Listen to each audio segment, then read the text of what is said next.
Bulldozer action by authorities against illegal encroachments spread across approximately 4,000 square feet of Pirotan Island. The step was taken to protect national security and the marine ecosystem of the region.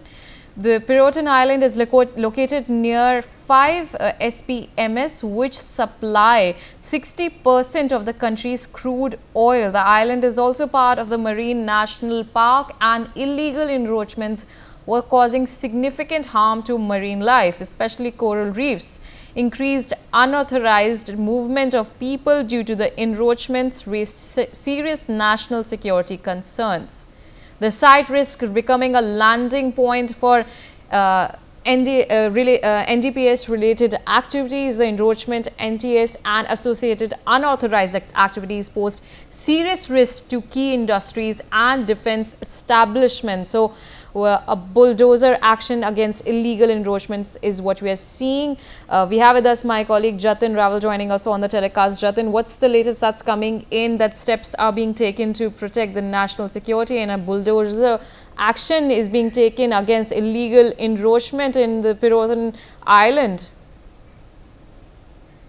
जी देखिए, बिल्कुल आपको बता दूं, जिस तरह से अभी पिछले कुछ समय से जो गुजरात सरकार के द्वारा भी जो बुलडोजर की जो कार्यवाही है वो हर जगह चल रही है, वैसे में ही जो गुजरात के जो जामनगर है, जामनगर से तकरीबन 12 किलोमीटर के दूरी पर आया हुआ पिरोटन जो द्वीप है, वहां पर तकरीबन 4,000 वर्ग फुट में फैले हुए जो पिरोटन द्वीप है, वहां पर अतिक्रमण के खिलाफ जो है बुलडोजर की कार्यवाही जो है वो अभी जिस तरह से गृह मंत्रालय के द्वारा जो आदेश मिले थे उसके मुताबिक जो है वो कार्यवाही अभी बुलडोजर की चल रही है। इस कार्यवाही के अंदर अगर बात करें तो इस कार्यवाही को इसलिए किया जा रहा है क्योंकि जो राष्ट्रीय सुरक्षा और क्षेत्र के अंदर जो पारिस्थितिक तंत्र की जो रक्षा है उसके लिए ये कदम जो है वो गृह मंत्रालय के द्वारा उठाया जा रहा है, क्योंकि ये पिरोटन जो द्वीप है वो 5 SPM यानी सिंगल मूविंग पॉइंट मूरिंग जो है उसके पास स्थित है, जो देश के तकरीबन 60% कच्चे तेल की आपूर्ति जो है वो करता है। साथ ही साथ ये द्वीप जो है वो समुद्री राष्ट्रीय उद्यान का भी जो है वो हिस्सा है। साथ ही साथ इसकी यहाँ पर जो अवैध तरीके से जो अतिक्रमण किया गया है उसकी वजह से खास कर समुद्री जीव और जो विशेषकर मूंगा जो चट्टानों है उनको काफी नुकसान जो है वो हो रहा है।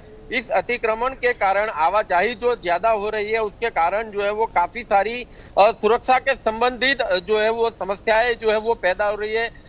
इसीलिए ये बुलडोजर की कार्यवाही हो रही है। और इसी बीच एक बहुत बड़ी खबर भी जो है वो यहाँ पर न्यूज़ के अंदर जो है वो सामने हम ला रहे हैं कि जो ये बुलडोजर की कार्यवाही चल रही है, इसी बीच बेट द्वारका में भी जिस तरह से जो बिन अधिकृत जो दबान जो थे वो वहां पर जो कार्यवाही जो चल रही थी, वहां पर एक गेस्ट फ्रॉम मार्स नाम के आईडी से जो है वो गृह मंत्री हर्ष संघवी को टैग करके एक ट्विट जो है वो किया गया है, जिसके अंदर लिखा गया है कि आपने जो हमें दिया है, यानी कि बगावत भरी जो पोस्ट थी वो यहाँ पर अभी खुलकर जो है वो सामने है। थोड़ी देर पहले ही अभी आई ट्वीट जिसमें लिखा था कि आपने जो हमें दिया है उसको बेट द्वारका जो है वो हमेशा याद रखेगा। हम लोगों के साथ और हमारे बच्चों के साथ जो आपने किया है उसको हम कभी भी भूलेंगे नहीं, यानी कि बदले की भावना के साथ ये पोस्ट जो थी वो की गई थी। For more such videos, subscribe to the NewsX YouTube channel, hit the bell icon.